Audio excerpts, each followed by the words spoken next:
Au nom de Dieu, le tout miséricordieux, le très miséricordieux. Louange à Dieu, Seigneur des mondes, et que la paix et les bénédictions soient sur notre maître et prophète Abul Qasim Muhammad, sur sa famille pure et vertueuse, et sur ses compagnons élus. Dieu le Très-Haut a dit, il est parmi les croyants des hommes qui ont été sincères dans leur engagement envers Allah. Certains d'entre eux ont atteint leur fin et d'autres attendent encore. Et ils n'ont varié aucunement dans leur engagement. Surat Al-Ahzab, verset 23. Chers frères et sœurs, ce verset a été révélé à des hommes parmi les compagnons qui ont fait preuve de fidélité envers le prophète, paix sur lui, tels que Hamza, Ja'far al-Tayyar et Anas bin An-Nadar. Le terme pacte désignait l'engagement à soutenir les prophètes et à avoir une foi sincère, ainsi qu'à œuvrer pour la cause de Dieu. Parmi eux, certains ont atteint leur fin, c'est-à-dire sont morts en martyrs ou en croyant ferme. Et il a été dit qu'ils ont tenu leur vœux et leur engagement, étant sincères dans toutes les situations jusqu'à la mort. Et parmi eux, certains attendent que Dieu leur accorde les martyrs ou les soutiens, et tous n'ont pas changé leur engagement. Le pacte dans le Coran n'est pas une question secondaire, mais elle est un axe fondamental de la foi et de la morale.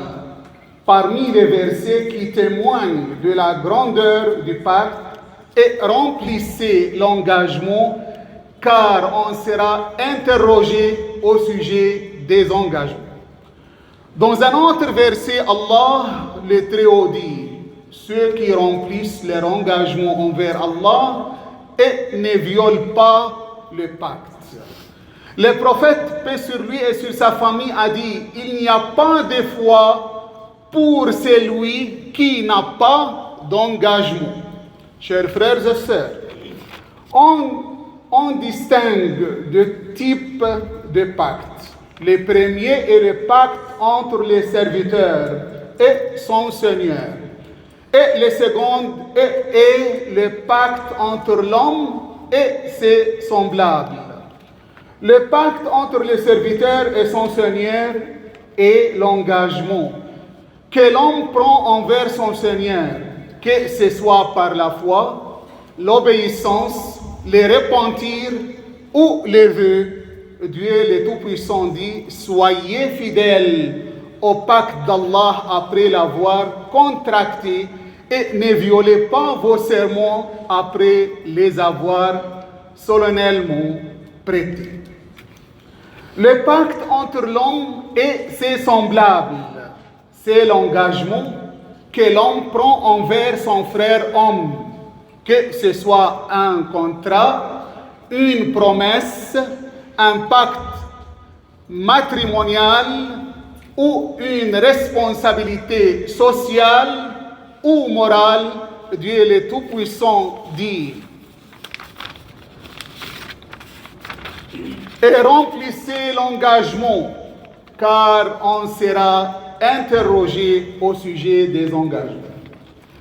Chers et bien-aimés, la fidélité à l'engagement est une caractéristique des croyants.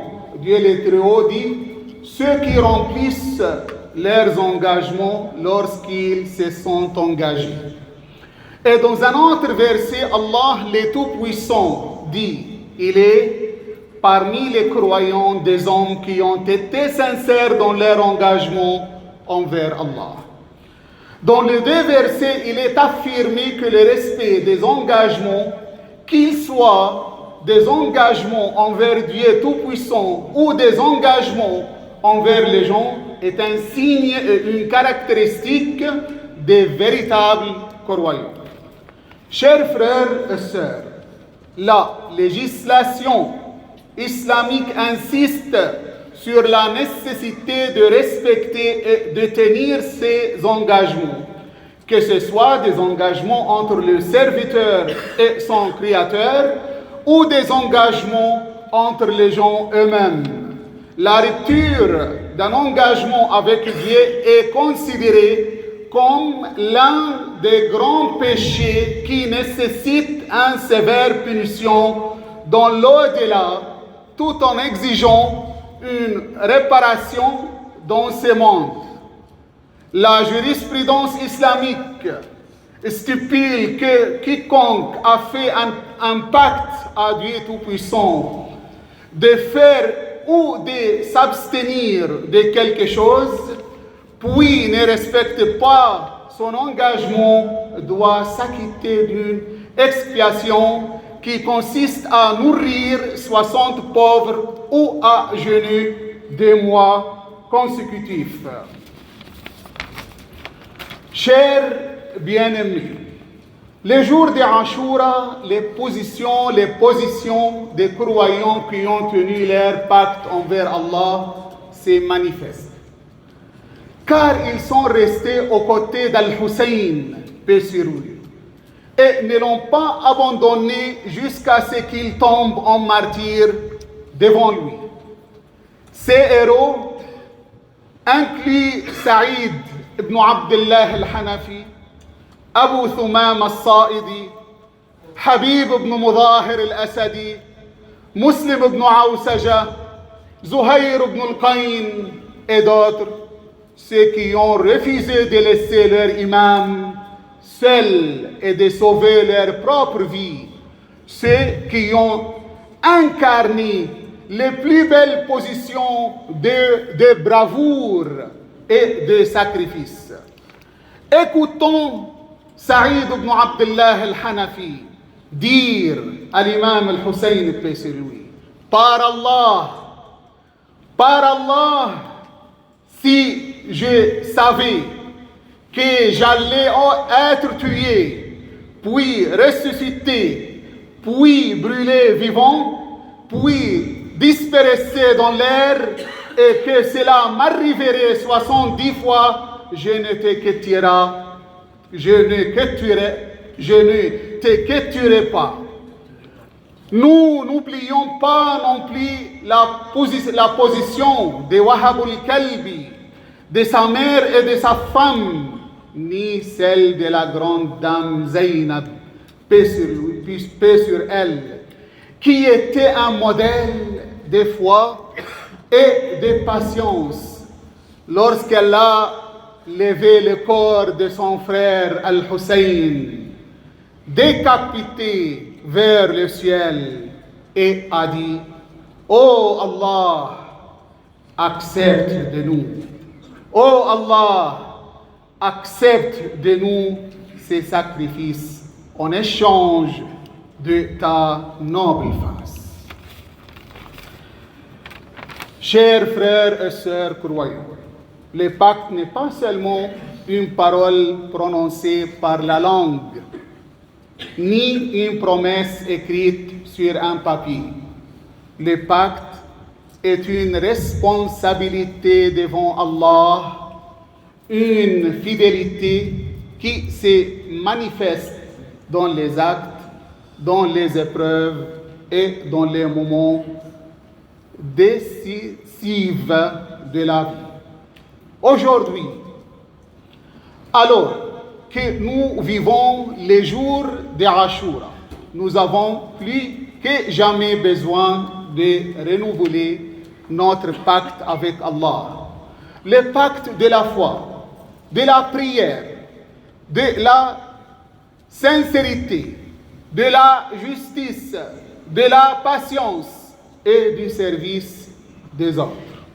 L'imam al-Hussein, paix sur lui, et ses compagnons nous ont enseigné que la véritable valeur de l'homme ne réside pas dans ce qu'il possède, mais dans sa fidélité à ses principes et à ses engagements.